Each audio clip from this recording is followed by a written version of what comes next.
जो मेरा एक्सपीरियंस है और आपका भी एज ए साइकोलॉजिस्ट एक्सपीरियंस रहा ही होगा कि जो चाइल्डहुड में ट्रॉमा होते हैं, जैसे आपने बोला कि बात बड़ी नहीं है, आइसक्रीम गिर जाना भी एक बात हो सकती है जिसको बच्चा बहुत ज़्यादा बड़ा चढ़ा करके उसका ब्रेन उसको परसीव कर सकता है, या फिर उसके पेरेंट्स कैसा रिएक्ट कर रहे हैं वो वहाँ से उसको ट्रॉमा क्रिएट कर सकता है। बिल्कुल। तो चाइल्डहुड में जो एक्सपीरियंसेस आपको ज़्यादा ट्रॉमा क्रिएट करते हैं, जो ज़्यादा इमोशनली बर्डन कर देते हैं, वो कहीं ना कहीं आपके ब्रेन के न्यूरोनल पैटर्न में परमानेंट डैमेजेस ले आते हैं। एब्सोल्युटली। और बड़े होकर के शायद जो हमारा एंजाइटी है, बहुत ज़्यादा एंगर के इश्यूज हैं, हमारा प्रोक्रेस्टिनेशन है, या ओसीडी के थॉट्स हैं, ये बहुत सारे हमारे चाइल्डहुड में हुए, वो हमारा वायर्ड ब्रेन, जो हमारे ट्रॉमा ब्रेन है, वहाँ से आ रहे होते हैं। बिल्कुल, 100%। राइट। Yes, right.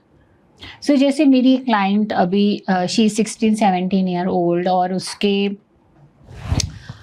चाइल्डहुड में उसके पेरेंट्स कुछ फैमिली में तनाव चलता रहता था, काफ़ी तनाव फैमिली में होता था, जिसका जो है इनडायरेक्ट इम्पैक्ट उसकी ब्रेन के ऊपर पड़ा, क्योंकि पेरेंट्स उसको प्रोटेक्ट करने के लिए रूम में बंद कर देना या कुछ की फैमिली में उसको जो है उसको नुकसान ना हो, उसको बचाने के लिए वो लोग कुछ इस तरीके से करते थे। और थोड़ा सा शायद उसकी छोटी बहन भी हुई, तब भी उसको बहुत ज़्यादा सेपरेशन एंजाइटी हो जाना कि मेरी मदर मेरे से छूट जाएगी। तो उसका ब्रेन बहुत ऐसे वायर्ड है, ट्रॉमेटिक। जो मैं देखती हूँ कि पेरेंट्स इस बात को उस तरीके से नहीं समझ पाते हैं। दे से कि अरे इसको तो ये कर लेना चाहिए, ये क्यों हॉस्टल में नहीं रह पाती है, क्यों ये एकेडमिकली हमसे चिपक रही है, क्यों हमारे को बार बार बुला रही है। So then they are not able, उनको लगता है कि she should behave like a normal person जिसको कोई भी ट्रॉमा नहीं हुआ है। Would you like to explain कि अगर किसी ने इस तरीके का ट्रॉमा ब्रेन में वायर्ड हो चुका है, जो आपका परमानेंट शायद कुछ इस तरीके के, इट्स नॉट कि वो रिवायर नहीं हो सकता है, वी नो कि डेफिनेटली, पर उसके भी तरीके हैं। एब्सोल्युटली। इट्स नॉट कि आप कह दो और वो हो जाएगा, then there is a pathway, right? So what would you like to tell our viewers about it, कि जो इस तरीके से चाइल्डहुड ट्रॉमास होते हैं उनके कितने स्ट्रॉन्ग इम्प्रेशंस होते हैं हमारे ब्रेन के अंदर। So you asked a lovely question. When we have childhood trauma, it obviously gets spilled over. Right. हम spillover बोलते हैं. Right. Into your adulthood. And that forms your attachment style. Right. When you come into a certain attachment style, जैसे आप अपने client का example दे रहे हैं, she is an anxious child. She has anxious attachment, right? Right. And she is clingy. When you're anxious, you will cling. Right. You will want validation. Why? क्योंकि आपके parents ने best किया. Nobody is blaming anybody. Right. Which is also something I want to clear. Therapy is not about blaming anyone. It is about accepting everybody as they are. When this child was protected by her parents and put in a room, she was shut away. You know, they closed her. अब उसको नहीं पता था कि मेरे माँ बाप क्या डिस्कस कर रहे हैं. हालांकि आवाज आती है बच्चे को. Children are more emotionally sensitive. Why? Because the part of the brain that looks after your emotional regulation has not been fully developed. Also, they are mostly speaking, thinking, feeling from their emotional side of the brain. Emotional regulation has not been developed. So their cognitive capacity to capacitate कि क्या हो रहा है is not complete. So true. So what happens in such a situation? What did I say? 2-year-old child. अब वो 8 साल की होगी या 5 साल की होगी जब ये सब हुआ. उसके 5 या 8 साल के ब्रेन ने वो चीज को कैसे धारण किया, कैसे कैपेसिटेट किया, उसको समझाना है. उसको बैठ के उसके साथ बात करनी है. That is your inner child. Right. That again we can talk about.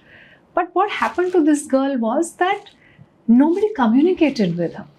So the neurons in her brain, anytime somebody would shut her away, was like danger, danger, danger. You know, it's like her entire system is wired in a way to think that anytime somebody is shunning me or is putting me in a room or I'm alone means I'm not safe. So her amygdala, the part of the brain that looks after emotional regulation, or you know, it looks like an almond, as you know. बादाम की तरह. it didn't know how to deal with this situation. So in her case, her anxiety is actually that child crying out to be healed. But you have to find a good therapist, and she's found you luckily, to be able to understand कि क्या हुआ. अब उसको हम जब systematically we dissect it, I call it a deconstruction, then you understand, this is what happened to me. Okay, maybe at 19, 20, how old is she? 17, 18. 17, 18. So at 17, 18, now she has the cognitive capacity, the emotional capacity to understand कि ये हुआ था. But उसके बच्चे को तो नहीं पता ना. So we have to integrate the two.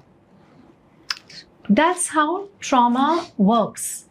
You gave a fantastic example and brilliant question, I must say. This is what happens to people who go through trauma. Their attachment style is affected. Their attachment style is very deeply rooted in their childhood. Doesn't mean it cannot be changed. We all know today that the neurons in the brain have the capacity to rewire. Right.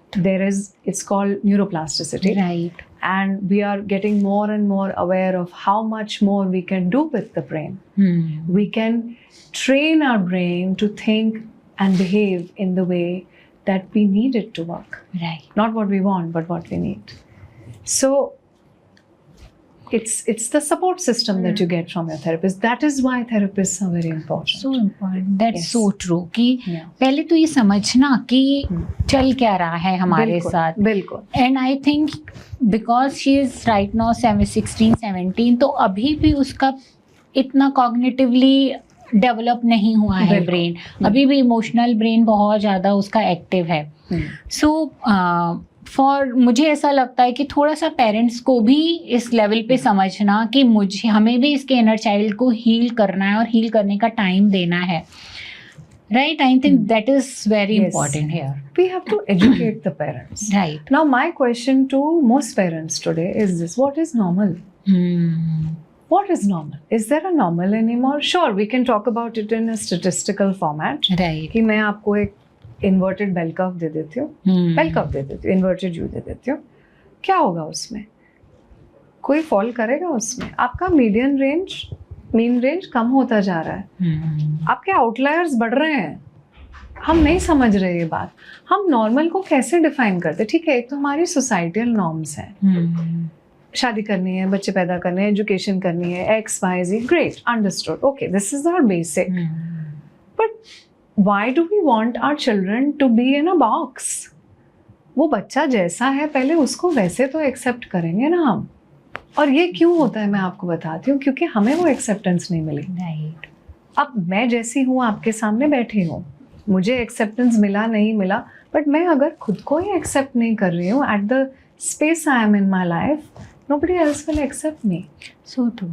And as a conscious parent, if I'm conscious and I'm wanting to be a better parent, I will imbibe the strategy of being more aware, of working with my child, of explaining to her, of helping her understand that, beta, okay, we accept you as you are. Now tell us the problem. And let me tell you, 90% of her healing will be done when the parents are educated. So true. So true. आप बिठा के बात करो उनसे. और मैं आपको ये भी बताती हूँ, काफ़ी पेरेंट्स नहीं आएंगे क्योंकि वो बोलेंगे बच्चे में प्रॉब्लम है.